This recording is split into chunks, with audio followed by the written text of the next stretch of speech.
Michael Afton is one of the most important characters in Five Nights at Freddy's, and yet we honestly don't know that much about him. Like many of the other characters, we know a lot about what happens to Michael, but not as much about how he feels about it.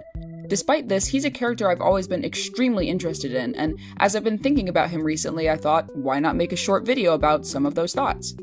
While there is at least one thing in this video that I'm not sure if anyone's brought up before, for the most part, this is just my personal musings on a few aspects of Michael's character, not any kind of serious theory crafting. With that being said, let me start with that thing that I'm not sure has been brought up before. It involves the movie, and is kind of only tangentially related to Michael, but I promise it'll tie back into his game character in the end. So, question. Are you aware that Henry's last name has never been confirmed to be Emily?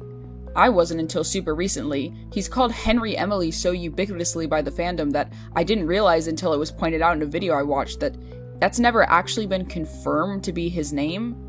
And to be fair, most things in FNAF aren't confirmed, that's just how this series is. But I do find it significant that even after all this time, he's still never been officially referred to as Henry Emily, at least as far as I'm aware. I can't find any source on the wiki for that being his full name, and he's only ever referred to as just Henry in things like the Freddy files.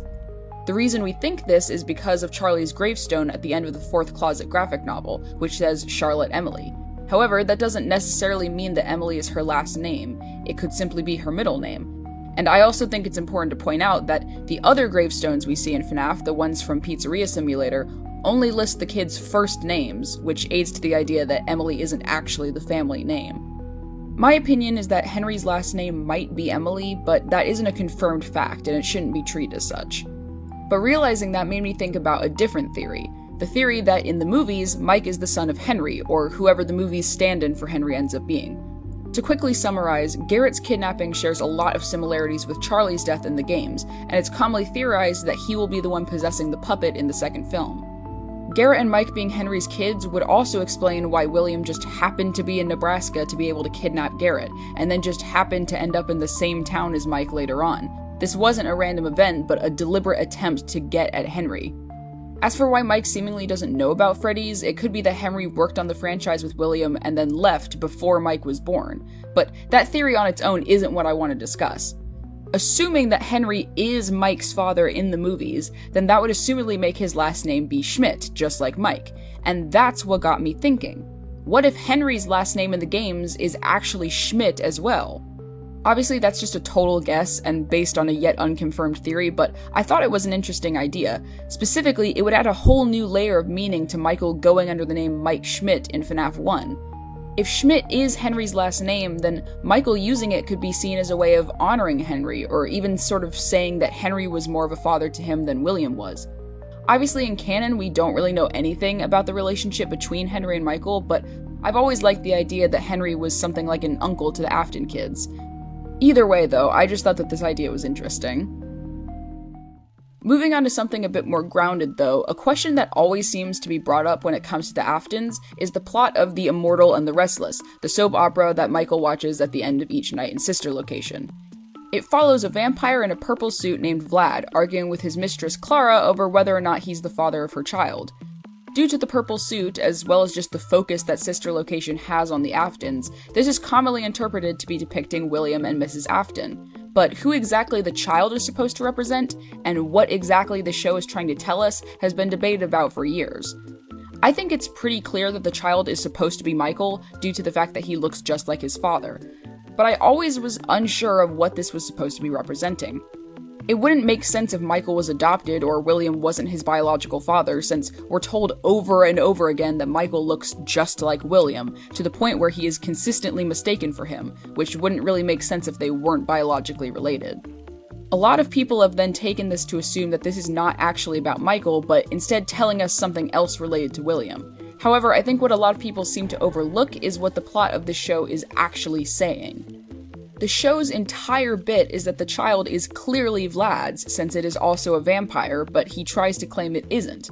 Again, people have then taken this to mean that something or someone we think wasn't made by William actually is. And while that's definitely possible, for me, I always tend to think about things from more of a character perspective than a lore perspective. Putting aside any other possible deeper meaning, what I think this could be telling us is much simpler, that William didn't want to have Michael. To me, it checks out that upon learning he'd be having a child, he would try to avoid responsibility and not have to deal with it.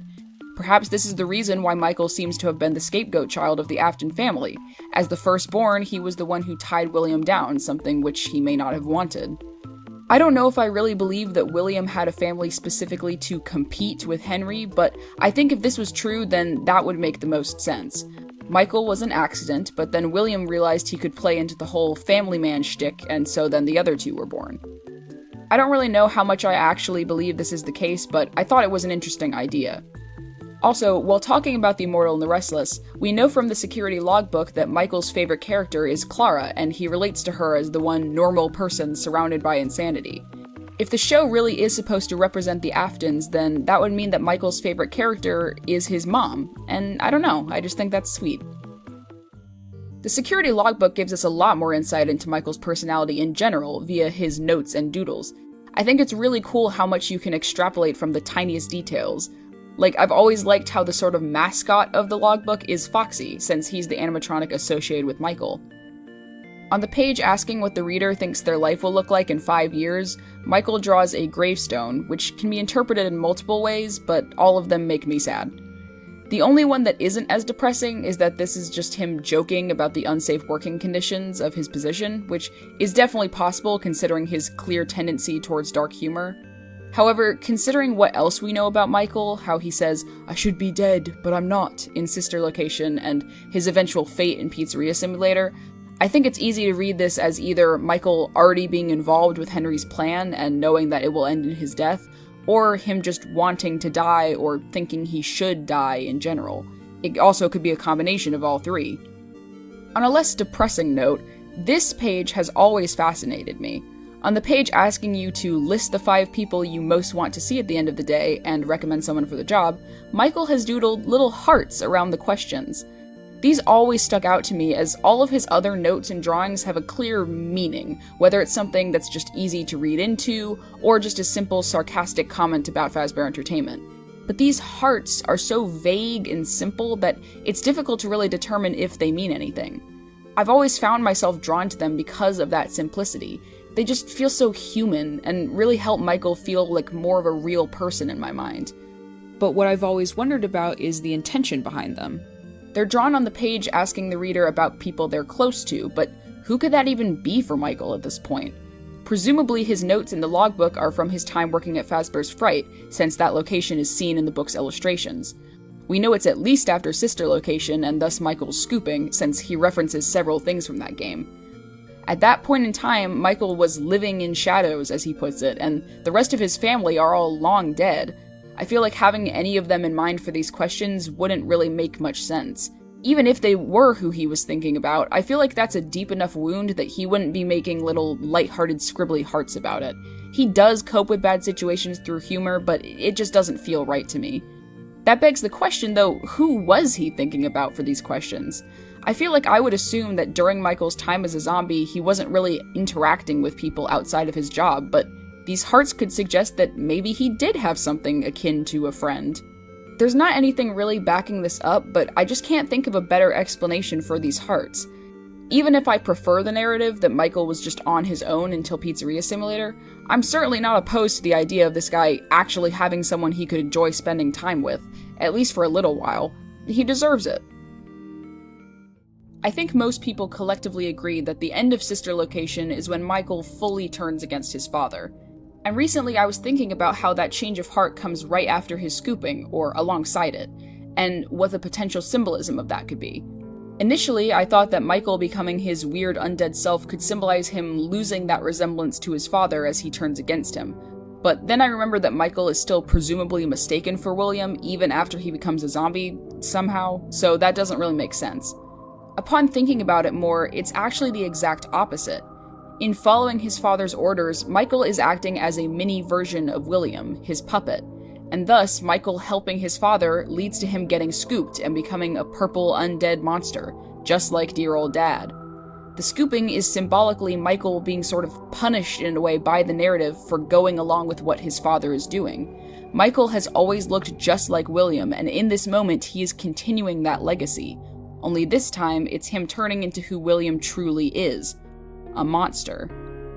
Obviously, Michael getting scooped isn't the one singular thing that causes him to turn against his father, but I think symbolically it is the sort of breaking point where the horrible reality of Michael's imitation of William is exposed. For following his father, he has literally gotten his organs scooped out and been turned into a zombie. If he continues down this path, if he continues to follow his father and do his bidding, Michael will become a monster just like him. And it's this transformation that marks his change of heart. It's only after Michael sees the reality of who his father is and who he's taking after, the monster he is and the monster Michael has started to turn into as well, that he is finally able to turn against William and start his redemption arc.